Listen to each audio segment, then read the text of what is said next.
Good morning. I'm Ryan Hurd. I'd love to invite the children forward for a little story time. It's interesting today. If you'd like to come sit up here, you're welcome to do so. I don't have a story to read. What I do have is to remind us that we all have our own stories.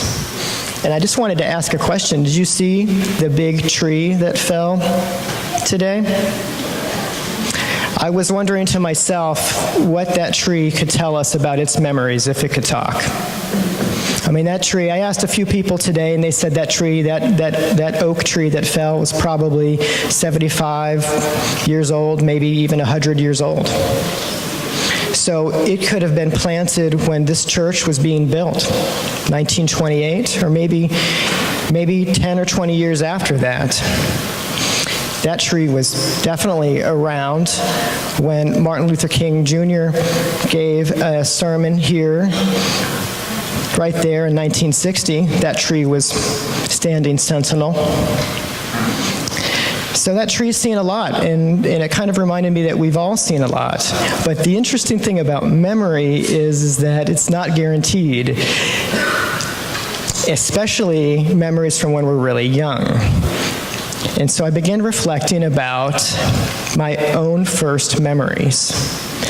And I tried to remember the first thing I could remember.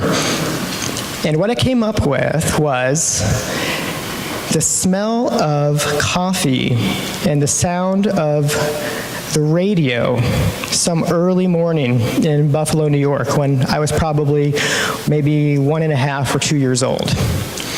I don't know if you are familiar with the smell of coffee, but I'll tell you that it smells better than it tastes.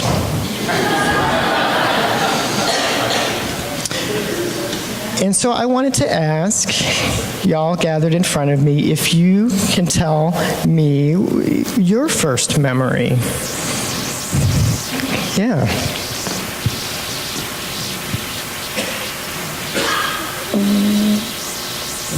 Or you can tell me and I can tell other people. Think about it. Think about it. Anyone else have a memory, a first memory from when they were really little that comes to mind? That our dad went away. When your dad went away. Yeah. Yeah, when you were 2. That's impactful. First memories are often very strong and impactful. Going to a hotel. Going to? A hotel. First memory was going to a hotel. Wow. Wow, there's one more. We have this family tradition where we go to this place called Lake Winnipesaukee every year. And my first memory was when I was 1, and we went to Lake Winnipesaukee. Thank you, Lotus. That's a beautiful memory. So knowing that memory can be fragile, I wanted to give you all a gift, because one thing that definitely helps memories is writing them down. I personally have kept a journal since I was 13, and I would love to give you all a journal as well so you can write down your own memories. Here you go, grab a book. And I would encourage you to write down your first memories, and write them down now, because you'll be surprised how much you lose when you get older. It's shocking, actually. Am I right? It's shocking how much we lose.